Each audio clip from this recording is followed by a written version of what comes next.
I want to welcome everyone to tonight's information lecture on atrial fibrillation. If you're here for any other reason, you're in the wrong room. But atrial fibrillation, we're going to talk about what it is. We're going to talk about the causes. We're going to talk about the heart itself and why people have atrial fibrillation, what the different parts of atrial fibrillation, different timing of atrial fibrillation, and hopefully answer all your questions. So if you have questions, feel free to write them down. I'll be happy to answer all the questions that you have at the end of the lecture, or making it more informal, we can answer some along as we go. First off, a little anatomy question. I'm in a little anatomy course. This is going to be brief. So the heart has 4 chambers, and 2 of these are carrying blue blood, 2 of these are carrying red blood. The red blood is oxygenated blood, the blue blood is deoxygenated blood. The blood comes from the body, from the inferior vena cava up into the right atrium, and from the superior vena cava into the right atrium, so it collects in the right atrium. The right atrium then squeezes and pumps the blood into the right ventricle. The right ventricle squeezes and then pumps the blood out to the lungs, and then it comes back to the left side into the 4 pulmonary veins that fill up the left atrium, that then pumps it into the left ventricle, and then the left ventricle, it pumps it out, the oxygenated blood, to the entire body. So basically you have 2 pumps in parallel and 2 pumps in series. The top 2 chambers squeeze at the same time, and the bottom 2 chambers squeeze at the same time. So it's very uniform, once every second, billions of times in your life. So the top chamber squeeze, the bottom chamber squeeze. What happens with atrial fibrillation is you get a chaotic contraction of the upper chambers. Rather than squeezing at 60 times per minute, they go at about 600 times a minute. So they're just quivering up there. They're not squeezing, they're not pumping the blood forward. And therefore, from the sinus node, and that's where the pumping starts, God-given sinus node causes both the upper chambers to squeeze at the same time. And when that fails, then you have fibrillation, or that quivering of the top 2 chambers. Normal, the sinus node fires, gives it to a backup pacemaker called the AV node. The AV node then holds that charge for 0.2 of a second and then fires it down into the bundles. And you have a left bundle squeezing the left ventricle, and you have a right bundle squeezing the right bundle. And again, these are occurring simultaneously. As these 2 chambers squeeze, 0.2 of a second later, the bottom 2 chambers squeeze. So, atrial fibrillation is often a rapid, irregular heartbeat of the upper chambers, which then causes the bottom chambers to become irregular as well. And as the bottom becomes irregular, you don't get that cardiac output, you don't get the forward flow of blood, people get dizzy, people have palpitations or irregular heartbeats, they can get short of breath, they can even pass out. And typically the lower chambers are going to run at around 110 to 140. Rarely over 160 or 170, but usually around 130, 140 you'll be seen, unless they're on medications or unless they have other reasons for their atrial fibrillation. So, according to our chart here, hopefully you guys have had a little time to read it. Paroxysmal atrial fibrillation, that means that you have palpitations, they're brief, they last less than a day. Typically, they will go away on their own. There are ways you can get rid of them by bearing down, like you're having a bowel movement, or splashing cold water in your face can sometimes get rid of them as well. But typically paroxysmal, or the first episodes of atrial fibrillation, are very brief, very short-lived, and they go away spontaneously without having to take medication or without having to do anything to the heart, such as shock it. Next, atrial fibrillation begets atrial fibrillation. What do I mean by that? Once you have atrial fibrillation, you're at higher risk to get atrial fibrillation again.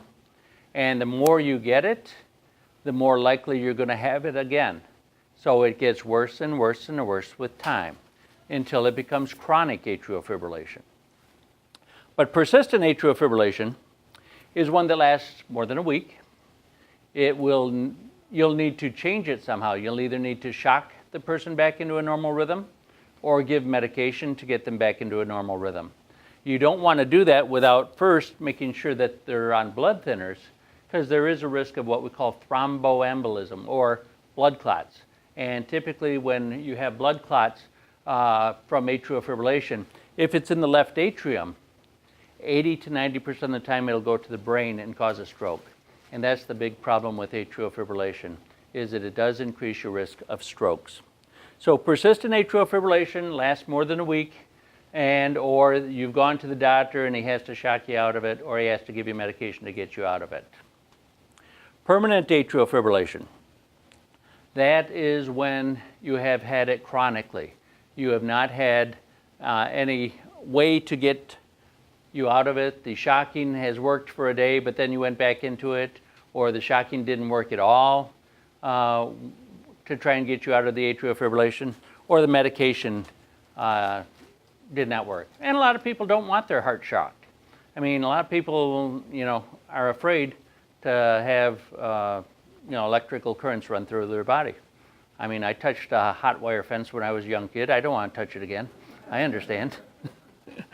But frequently we do shock the heart back into a normal rhythm, and it can stay in there. If it stays in for more than 2 years, then we say that that's a success, and we've kept them out of atrial fibrillation for at least 2 years, and then we continue with our treatments.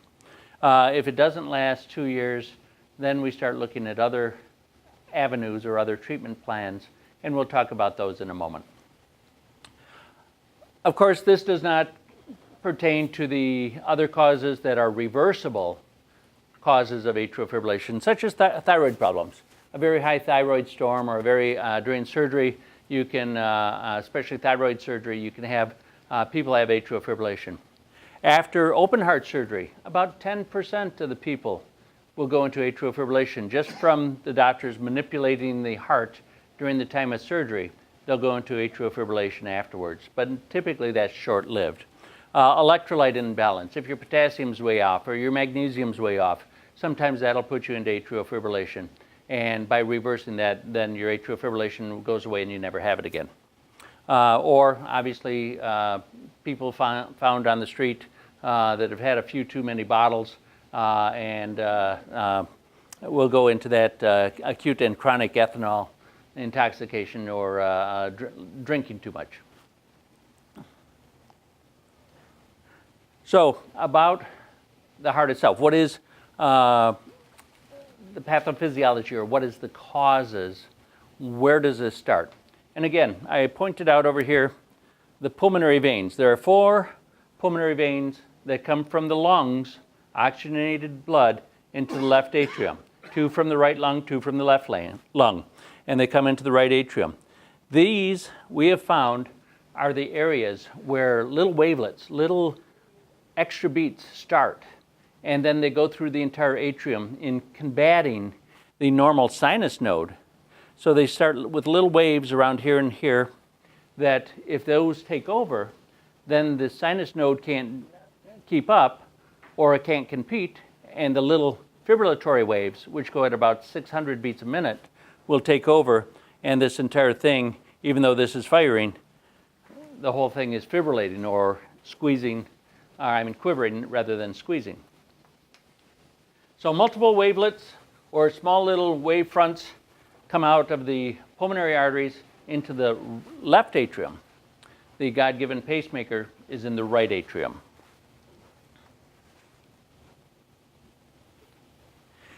Atrial fibrillation is strongly associated with some other risk factors.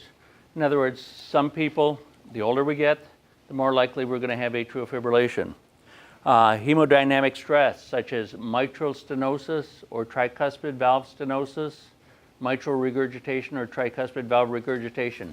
These all put pressure back up into the atrium, higher pressure than normal. The atrium are a thin-walled, as I tried to draw here, the atrium are a thin-walled chamber, whereas the ventricles are a thicker-walled chamber. So if the atrium are a thin-walled chamber, a little bit of pressure can stretch them out like an old rubber band.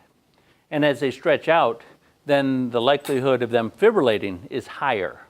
So you want your atrium to be small. You want your atrium to be less than 4 centimeters each, hopefully down around 3 centimeters. But we can check that with an echocardiogram or ultrasound of the heart. Secondly, atrial ischemia or myocardial ischemia. Ischemia means that your heart is not getting enough blood supply, such as coronary artery disease. People frequently get angina when they don't have enough oxygen going to their heart. That's chest pain, typically in the middle of the chest, sometimes going up to the left shoulder. Angina pectoris, the pectoralis muscle is the chest muscle right here, and typically it's on the left side. It doesn't have to always be on the left side. Typically it's retrosternal, in other words, behind the breastbone, but you don't even have to have chest pain to have ischemia. Now, ischemia means not enough oxygen or not enough blood supply getting to the heart.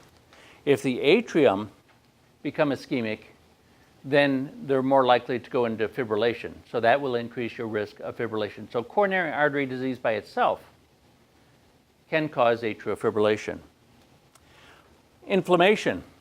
People can have inflammation from a virus or from unknown factors of the sac around the heart called pericarditis. You can have inflammation of the muscle itself called myocarditis. And that is just an inflammatory response. If it's in a bursa, it's called bursitis. If it's in a joint, it's called arthritis. In the heart, it's either called myocarditis or pericarditis. Pericarditis is the sac around the heart. Myocarditis is inflammation of the heart itself.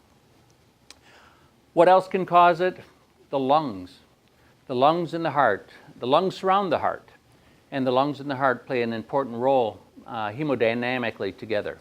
As the heart pumps out to the lungs and the lungs drain back into the heart, that hemodynamic process, in other words, that continuous blood flow, will change the dynamics of how the heart has to work, how hard it has to work. And the harder the heart has to work, the more likely it's going to go into atrial fibrillation. Pulmonary embolus, and that's where you get a blood clot in the lungs, can increase your risk of atrial fibrillation. Pneumonia frequently can increase your risk of atrial fibrillation or lung cancers.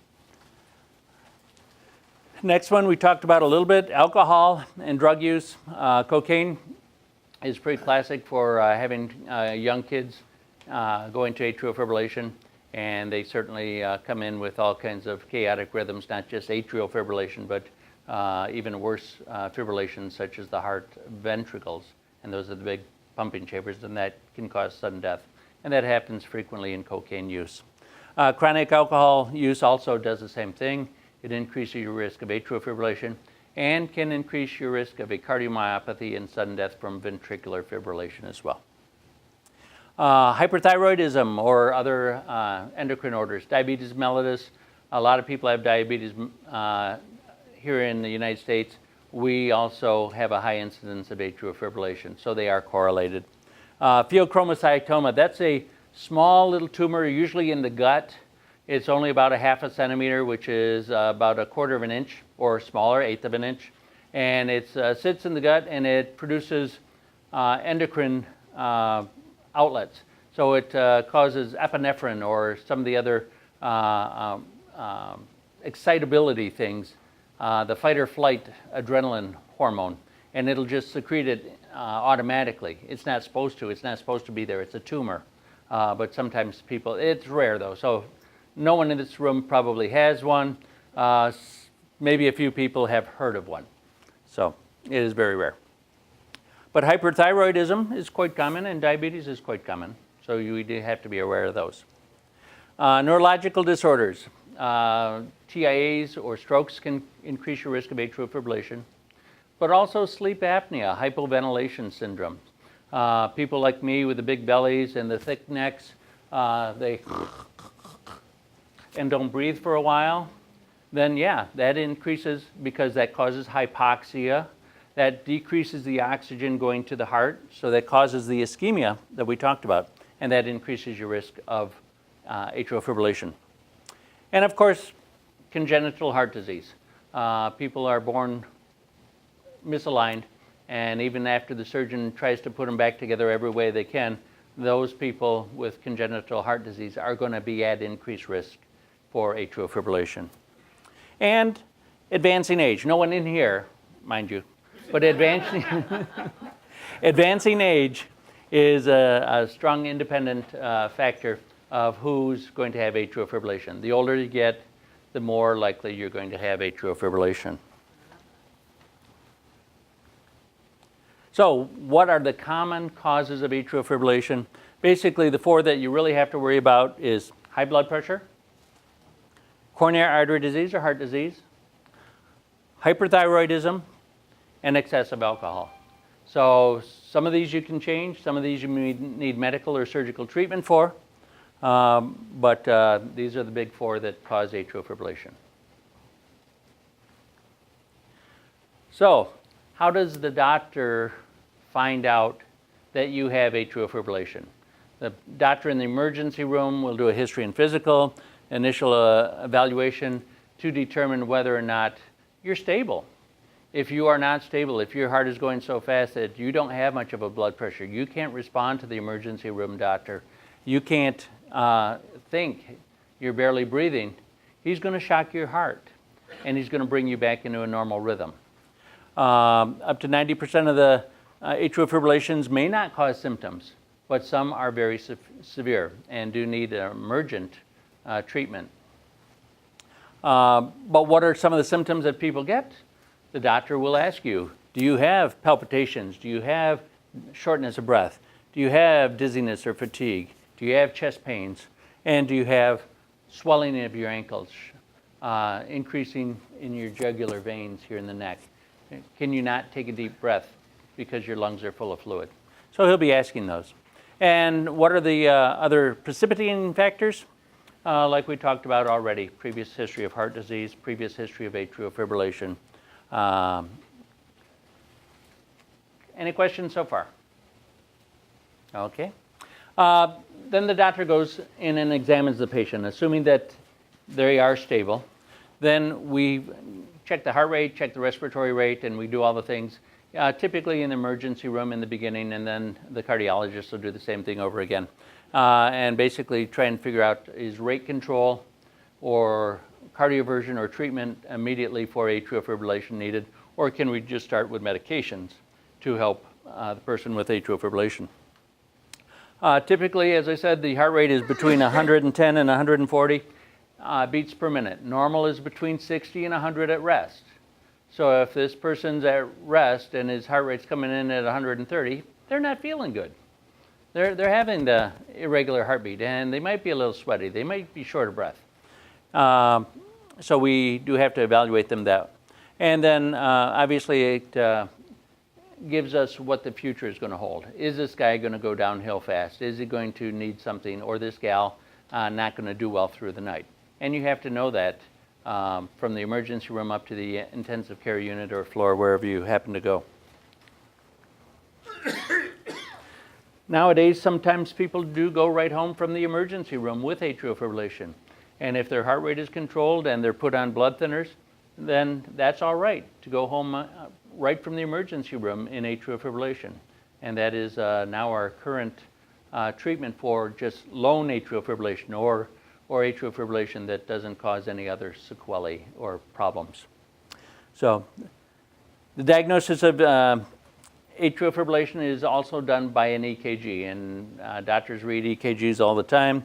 You have an irregular complex, a narrow complex on the EKG, and I'll show you an example in just a moment.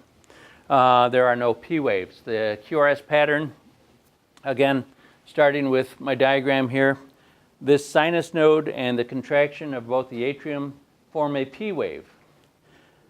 The electrical impulse then goes down into the ventricles, and you get what we call a QRS complex. So that is just terms that we use to determine whether all the parts of the heart are working. So this is the EKG, and I can tell that this EKG is running fast. He is running about 130 beats per minute. He or she does not have discernible P waves. I see, a bottom line that's just kind of wavy.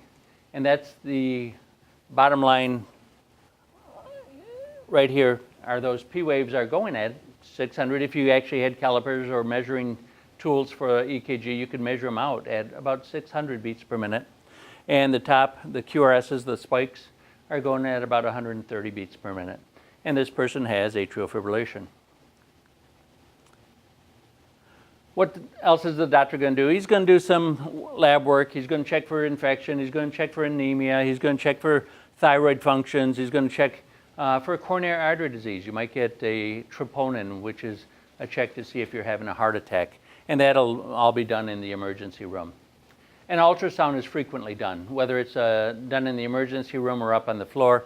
An ultrasound is going to look at the valves of the heart. It's going to look at the size of the heart, whether the heart is enlarged, because enlarged hearts go into atrial fibrillation more often than small normal hearts. And you're also going to look for that sac around the heart called the pericardium. And if that's diseased, that increases the risk of atrial fibrillation. And if you think that the blood clot has gone to the lungs, and that's why they're really short of breath and they're in atrial fibrillation, frequently you'll get a CAT scan of the lungs to see if there is a blood clot in the lungs. And that frequently is a cause of atrial fibrillation. Yeah? I had pulmonary embolism. Yep. And I know I'm 8. Okay. That pulmonary embolism could have been the strain on the heart that you had that put you into atrial fibrillation. I was wearing a CPAP that night. Mm-hmm. The doctor said, had I not been wearing it, there's a possibility it would not be around. My cousin's daughter was 19 years old when she fell at a bowling alley, and she died from a pulmonary embolism. So, yeah, it happens all the time. So if you do get swelling in your calves, swelling in your thighs, redness in your thighs or your calves, or if it hurts to flex or bend, go see your doctor. Make sure that you're aware of what is going on, because people die from pulmonary embolism all the time. And they normally die, unfortunately, within the first hour. So if you think you have a blood clot, go to see your family doctor. If you become suddenly short of breath, immediately go to the emergency room. Okay? And of course, chest x-ray, yeah. Now, when you do have a blood clot, it will be red. You have redness. Typically, it'll have redness. Many of the times, the blood clots are from the big vessels or deep vessels in the legs. If the blood clot is actually below the knee, it's probably pretty safe. It's not going to cause a big enough blood clot to kill you. But a lot of times, these are coming from the thighs or even the pelvis. And the pelvic veins and the thighs are the most common cause of the lethal pulmonary embolus. So it's a big blood clot that'll go either to one lung or actually even both lungs. So, but yeah, typically the legs will be red, sore, and difficult to move. So if you're going up and down and it hurts in your calves and you've not been working all day long, then be aware. And of course, chest x-ray for heart failure or pneumonia, because those are also causes of atrial fibrillation. So how do we treat atrial fibrillation? What's the most important thing that we do is to make sure people don't have strokes, or make sure these blood clots that are in the heart don't go elsewhere, such as to the bowel, to the kidneys. But again, 80 to 90% of the time they go to the brain, and strokes are devastating, physically, mentally, emotionally, every way you can name, financially. I mean, strokes are bad. But basically, the cornerstone of treatment is to get the heart rate under control, and you want it down below 110 typically. We used to try and get people down below 80. Now we're kind of accepting anything below 110 if they remain in atrial fibrillation. But we still are trying, normal again is between 60 and 100 at rest. So we're trying to get it down to at least 110. And frequently when we do get the heart rate down, the people will spontaneously go back into a normal rhythm just by lowering the heart rate. So if the atrial fibrillation isn't treated, it'll just keep puttering along at 110, 120, 130 beats a minute, and the people don't feel good and they're not doing anything, so they just lay there and they stay at home, and that's not the right thing to do. If you feel your heart going at 130, 140, you need to go see the doctor to get yourself checked out. But the most important part is not having a stroke. And typically the first treatment we start off with in the hospital is heparin or low molecular weight heparin called Lovenox. We basically want to thin out the blood so that you don't have a stroke. And once you started that, then we can start the longer term anticoagulants such as warfarin or Coumadin, the old rat poison. I'm sure you guys have all heard of that. Decon has been using this stuff, but we use it therapeutically in lower doses to keep people from having blood clots that go to their brain, keep them from having strokes. And that's the biggest issue with atrial fibrillation. Several risk factors for the anticoagulation decision is from the CHADS-2 VAS score. And the CHADS VAS score or the CHADS-2 VAS score is a way that we determine what is the best treatment for you. And the CHADS VAS score are basically, are you in heart failure? Do you have heart failure? There's a point for that. Do you have high blood pressure? There's a point for that. Are you over 75 years of age? There's a point for that. Diabetes? There's a point for that. Or stroke or prior TIA? There's 2 points for that. So then you figure out your risk, you add up your points, that'll give us an idea of what your risk of having a stroke with atrial fibrillation is. And if your CHADS VAS score is 0, then you might just use aspirin. If your risk is low, if you're a young person with atrial fibrillation and don't have any other diseases, we used to call this lone atrial fibrillation, now we call it a CHADS 0, then maybe aspirin is all right. If it's intermediate, then you have to talk with your doctor and talk about what is going to be the best thing for you. Are you approaching 65 where you're going to add another point?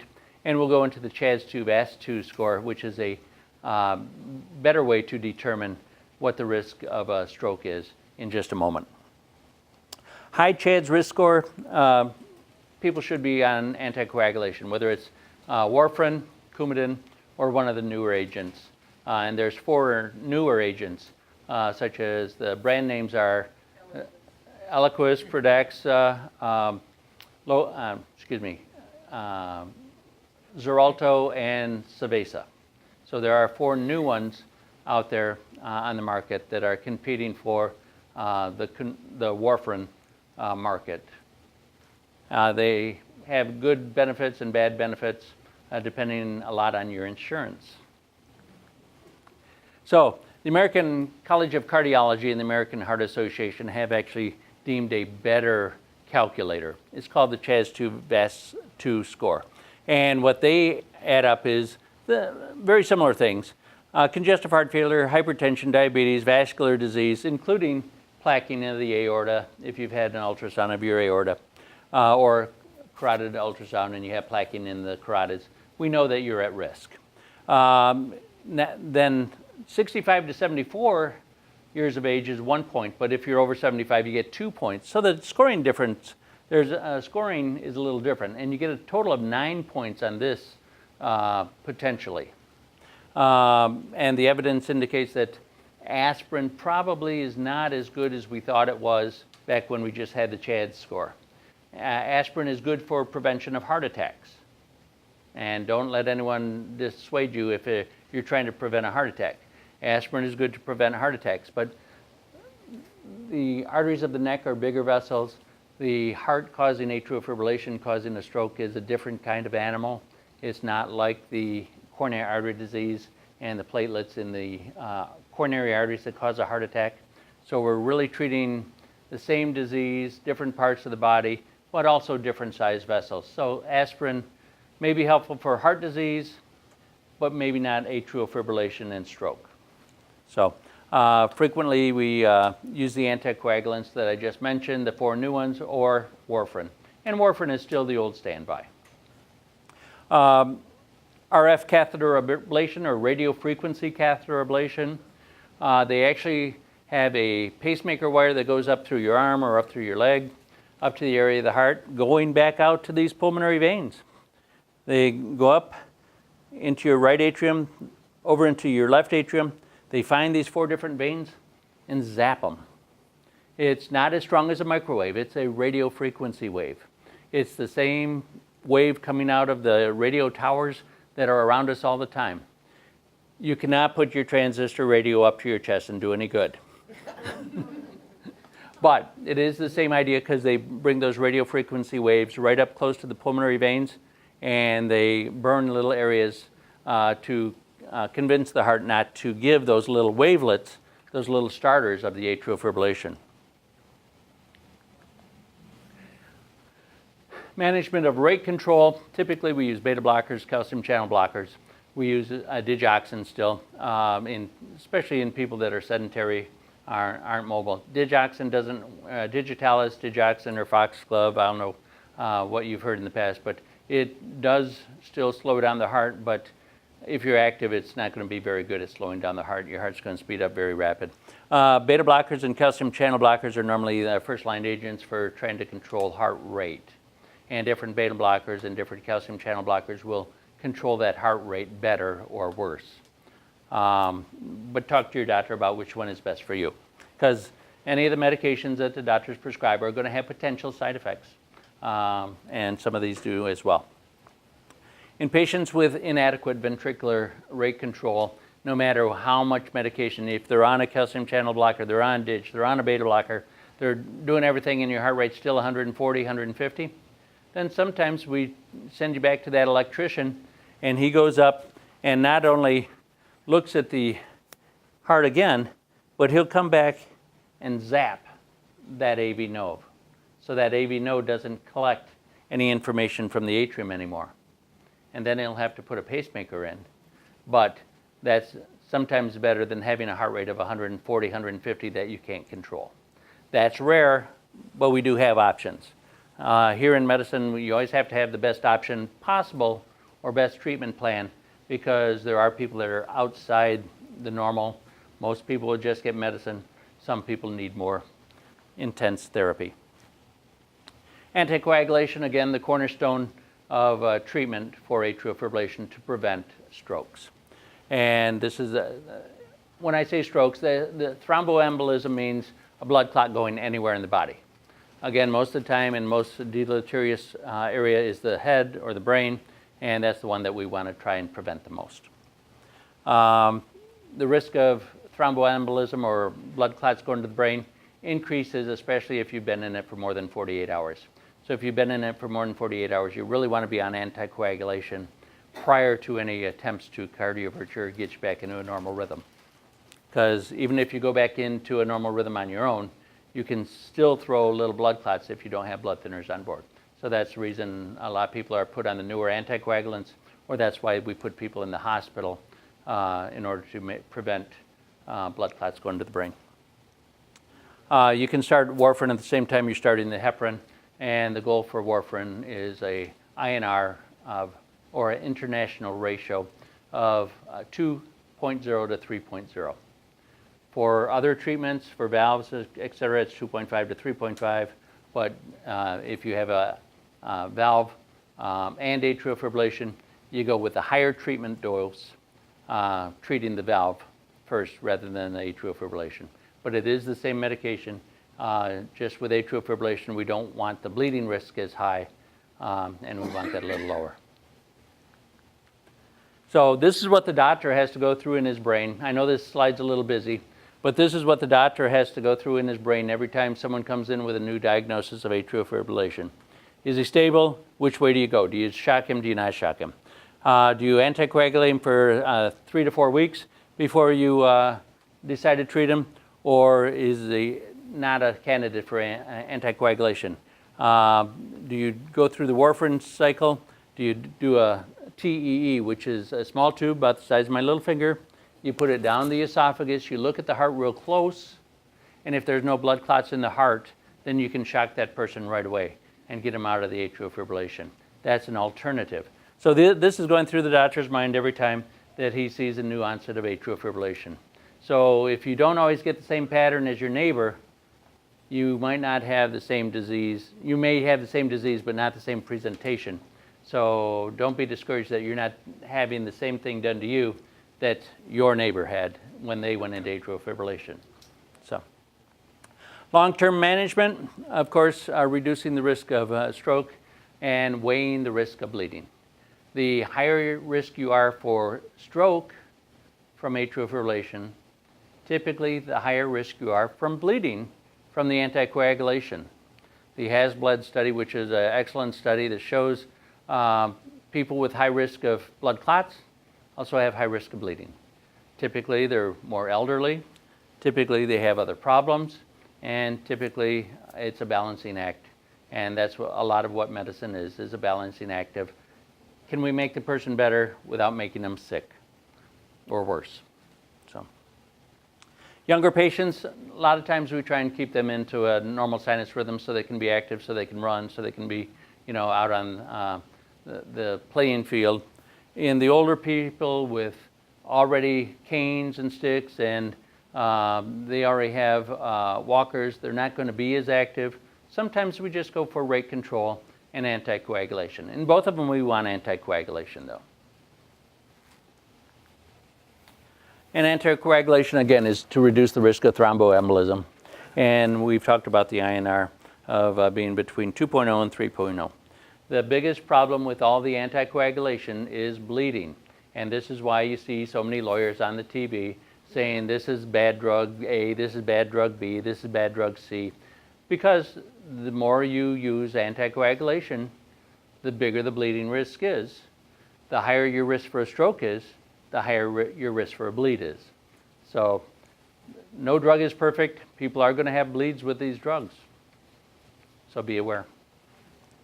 Factors that increase bleeding, again, we talked about. Same things that increase the risk of clotting. So age, high blood pressure, etc.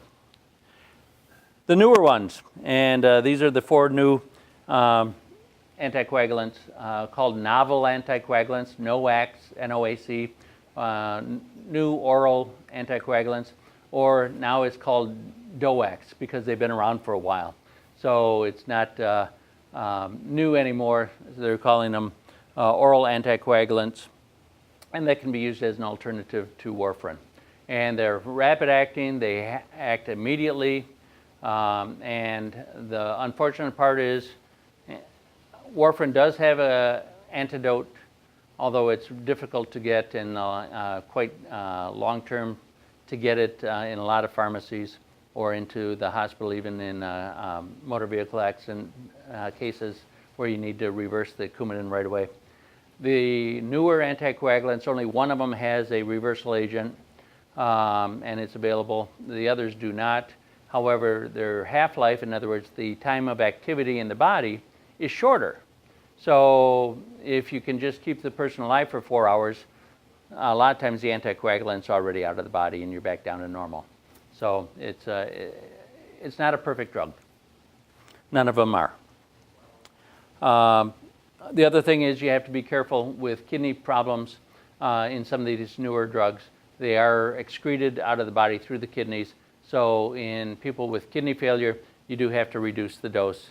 Or if they have bleeding on the higher doses, then you sometimes do have to reduce the dose of the medication so that your risk of bleeding is less. Again, risk to benefit ratio.